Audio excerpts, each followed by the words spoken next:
কলকাতার most haunted হাউসগুলির মধ্যে কলকাতার পুতুল বাড়ি অন্যতম।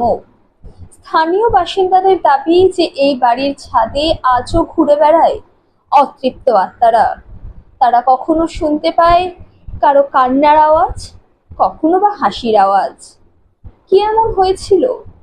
কেন কলকাতার এই জমিদার পুতুল বাড়ি আজ পরিণত হয়েছে অভিশপ্ত ভুতুড়ে বাড়িতে?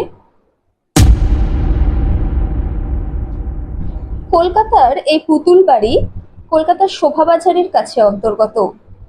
এই বাড়ি একসময় আশুতোষ দাস তৈরি করেন। উত্তরাধিকারী সূত্রে তার নাতি দিলীপ কুমার দাস এই বাড়ির মালিক হন। জমিদারদের কলকাতা বন্দরে আমদানি রপ্তানির কারবার চলায় এই বাড়ির বেশিরভাগ ঘর সাধারণত গুদাম ঘর হিসেবেই ব্যবহার করা হতো।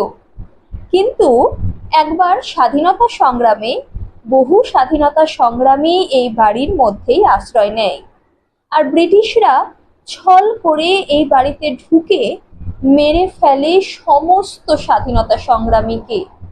তবে থেকেই এই বাড়ি ভুতুড়ে বাড়ি বা অভিশপ্ত বাড়িতে পরিণত হয়। এই বাড়ির যিনি মালিক, সেই মালিকের একটি মেয়ে ছিল। সেই মেয়েটির অন্যতম শখই ছিল পুতুল সংগ্রহ করা। যেহেতু তিনি বহু রকম পুতুল সংগ্রহ করতেন, তাই এই বাড়িকে হাউস অফ ডলস বা পুতুল বাড়িও বলা হয়। এছাড়াও এই বাড়ির ছাদেও একটি পুতুলের মূর্তি থাকায় এই বাড়িটিকে পুতুল বাড়িও বলা হয়। আর এইভাবে বহু পুতুল সংগ্রহ করায় একদিন মেয়েটির কাল হয়ে দাঁড়ায়। কথিত আছে যে একবার এক জাদুকর কোনো মন্ত্রপুত পুতুল মেয়েটির হাতে তুলে দেয়, আর তাতেই অত্যন্ত অল্প বয়সে মৃত্যু হয় এই মেয়েটির।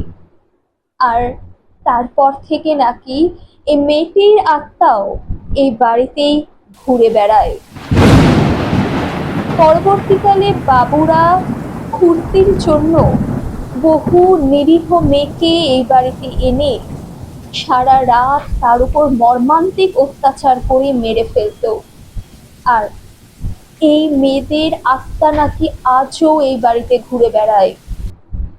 এই মেয়েদের অতৃপ্ত আত্মার কখনো কান্নার আওয়াজ, কখনো চিৎকারের আওয়াজ, কখনো বা হাসির আওয়াজ আজও শুনতে পাওয়া যায় এই বাড়ি থেকে। এই বাড়ির ছাদে নাকি আজও সেই সমস্ত মেয়ের অতৃপ্ত আত্মারা ঘুরে বেড়ায়। এই পুতুল বাড়ির একতলা, দোতলা এবং ছাদে যাওয়ার ক্ষমতা কারোর নেই। জানা যায় এখানে ঘটতে থাকে সমস্ত ভুতুড়ে কাণ্ড। যে জমিদার বাড়ি একদিন জমিদার দালান হিসেবে তৈরি হয়েছিল, আজ কালের নিয়মে তা পরিণত হয়েছে এক অভিশপ্ত ভুতুড়ে বাড়িতে।